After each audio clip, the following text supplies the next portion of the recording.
డబ్బు ఆశ చూపుతారు. అడిగిన దానికంటే ఎక్కువే ఇస్తామంటారు. నమ్మకంగా డీల్ చేస్తారు. కిడ్నీ తీసుకుంటారు. ఆ తర్వాత పదో పరకో చేతుల్లో పెట్టి పొమ్మంటారు. ఏపీలో కిడ్నీ ముఠాలు రెచ్చిపోతున్నాయి. ప్రైవేట్ ఆసుపత్రులే కేంద్రంగా దందాన్ని నడుపుతున్నాయి. మూడో కంటికి తెలియకుండా కిడ్నీలు మాయం చేస్తూ అమాయకులను నిలువున మోసం చేస్తున్నాయి. విజయవాడ కేంద్రంగా కిడ్నీ రాకెట్ అరాచకాలు వెలుగు చూశాయి. బాధితుడి కంప్లైంట్ చేసేందుకు ఎస్పీ ఆఫీస్కు రావడంతో ఈ వ్యవహారం బయటకు వచ్చింది. ఇతనొక్కడే కాదని బాధితులు చాలా మంది కిడ్నీ రాకెట్ ఉచ్చులో చిక్కుకొని నిలువున మోసపోయారని తేలింది. బాధితుడి ఫిర్యాదుతో కిడ్నీ ముఠాలను పట్టుకునేందుకు పోలీసులు సిద్ధమయ్యారు.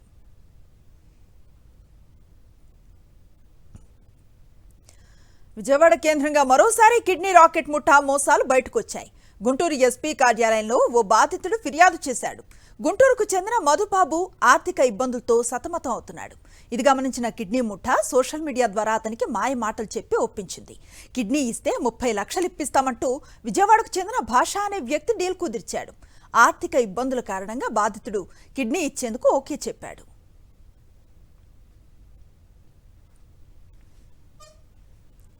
కిడ్నీ అవసరం ఉన్న వాళ్ల రక్త సంబంధికులుగా అడ్రస్ ధృవపత్రాలు మార్చిన కేటుగాళ్లు విజయవాడలో విజయ ఆసుపత్రిలో ఆపరేషన్ చేసి కిడ్నీ తీసుకున్నారు.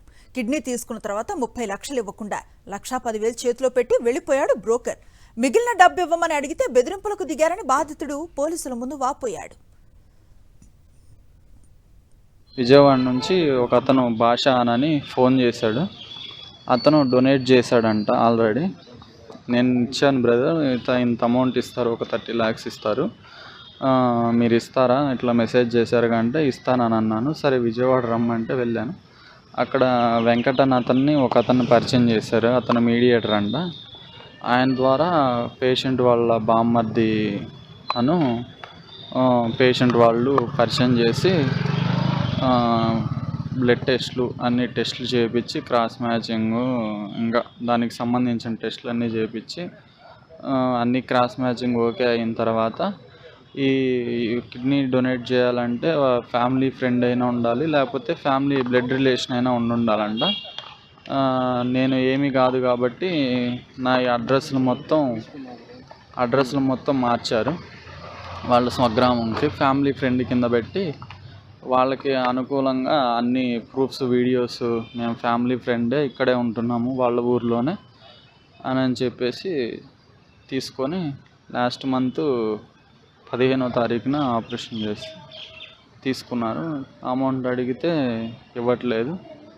దానికి తోడు ఫ్యామిలీ ఫ్రెండ్ కింద పెట్టించాము, ఏం చేస్తామన్నట్టుగా మాట్లాడుతున్నారు. నాకు టెస్ట్లు అన్నీ చేసి లెఫ్టే తీసుకుంటామని చెప్పారు ఫస్ట్, కానీ లెఫ్ట్ తీసుకోకుండా రైట్ తీసుకున్నాను.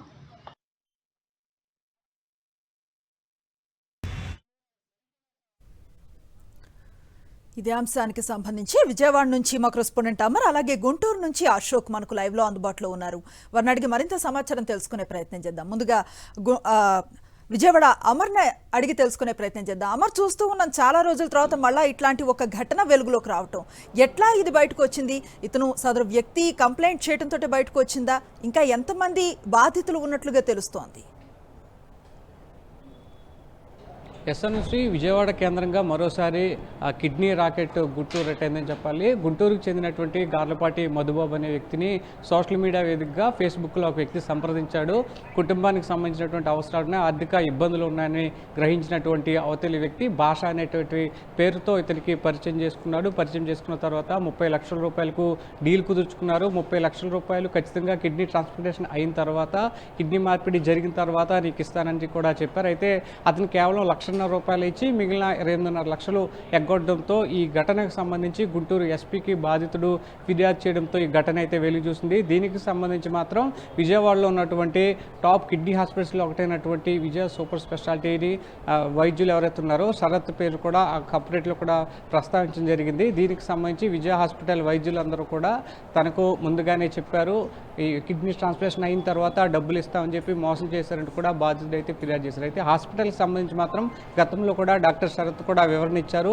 ఖచ్చితంగా రక్త సంబంధికులు అయిన వారిని మాత్రమే అటు పోలీస్ వెరిఫికేషన్ కావచ్చు, ప్రభుత్వానికి సంబంధించినటువంటి ఇన్ఫర్మేషన్ ఏదైతే ఉందో దానికి సంబంధించినటువంటి ధృవపత్రాన్ని కూడా పరిశీలించిన తర్వాతే తాము ఈ విధమైనటువంటి ఆపరేషన్లు చేస్తున్నాము, ఎట్టి బస్సులో ఇల్లీగల్ యాక్టివిటీ చేయట్లేదని చెప్తున్నారు. అయితే హాస్పిటల్కి తెలిసి జరుగుతున్నాయా, తెలియకుండా జరుగుతున్నాయి అనేటువంటి అంశాన్ని పక్కన పెడితే కిడ్నీ రాకెట్కి సంబంధించి మాత్రం అవకాశం ఉన్నవారిని, అవసరం ఉన్నవారి వద్ద డబ్బులు తీసుకుని కిడ్నీ రాకెట్ ముఠా అయితే కొన్ని పత్రాలు సృష్టించి వారి పేర్లతో అయితే ఆపరేషన్ చేపిస్తున్నారు. గత కొన్ని సంవత్సరాలుగా కూడా ఇవి ఎన్నో జరుగుతూ వస్తున్నాయి. Right, thank you Amar. Guntur నుంచి మా కరెస్పాండెంట్ అశోక్ కూడా అందుబాటులో ఉన్నారు. అశోక్, చూస్తూ ఉన్న ఈ తరహా ఘటనని ఏం చెప్తున్నారు పోలీసులు? అంటే ఈ కైండ్ ఆఫ్ ఘటన వెనక ఎంతమంది ముఠా సభ్యులు ఉన్నారు, ఎలాంటి చేయనుందని భావిస్తున్నారు? దీనికి సంబంధించి ఇప్పటికే పోలీసుల దర్యాప్తు ప్రారంభమైంది. అయితే విజయవాడలో కిడ్నీ రాకెట్ ముఠా ఇడ్లీలాగా అమ్మేస్తోంది, మాయ మాటలు చెప్తుంది అమాయకులకి. దాదాపు 30 లక్షలు ఇస్తానని చెప్పి ఎంతో కొంత చేతిలో పెట్టి కిడ్నీలు లాకేస్తున్నారు అమాయకుల దగ్గర నుంచి. గుంటూరుకు చెందిన ఒక వ్యక్తి నుంచి, గుంటూరుకు చెందిన మధుబాబు దగ్గర నుంచి, మధుబాబు చాలా అప్పుల్లో ఉన్నాడు, చిన్న చిన్న వ్యాపారాలు చేశారు. ఆ అప్పులు తీర్చుకోవడానికి లోన్ యాప్స్ ఉన్నాయి, ఆ లోన్ యాప్స్కు ఆశ్రయించాడు. దాంతో అక్కడ కూడా వడ్డీలు కట్టక అప్పులు బాగా పెరిగిపోయినాయి. ఒక స్నేహితుడిని అడిగాడు, అప్పులు బాగా ఇబ్బంది పెడుతున్నాయి అని చెప్తే అతను కిడ్నీ అమ్మితే దాదాపు 30 నుంచి 40 లక్షలు ఇస్తారు, ట్రై చేయమని చెప్తే వెంటనే సోషల్ మీడియాలోకి వెళ్ళి ఆ కిడ్నీకి సంబంధించిన వ్యవహారం చూపాడు. వెంటనే విజయవాడ నుంచి భాష అనే వ్యక్తి రెస్పాండ్ అయ్యాడు.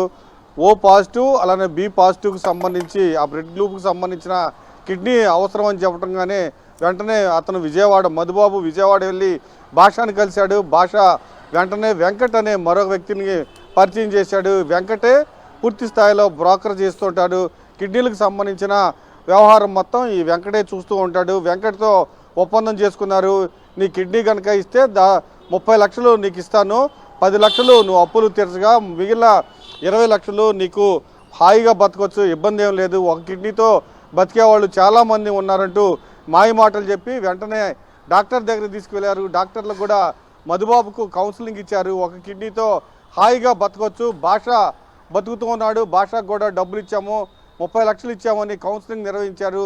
దీంతో 6 నెలల నుంచి నెలకి 5,000 ఇస్తూ ఉన్నారు. అప్పటి నుంచి టెస్టులు చేస్తూ ఉన్నారు. కిడ్నీ మ్యాచ్ అవుతుందా అవదా అని టెస్టులు చేస్తూ ఉన్నారు. గత నెల 15వ తేదీన ఆ కిడ్నీ మధుబాబుకు సంబంధించిన కిడ్నీ తీసి వేరొకరికి వేయడం జరిగింది. అయితే లెఫ్ట్ సైడ్ ఉన్న కిడ్నీని తీస్తామని డాక్టర్లు చెప్పారు, కానీ రైట్ సైడ్ ఉన్న కిడ్నీని తీశారు. దీనికి తేడా ఏంటంటే రైట్ సైడ్ ఉన్న కిడ్నీ బాగా పనిచేస్తుంది, లెఫ్ట్ సైడ్ ఉన్న కిడ్నీ కొంత అట్లా ఉంది.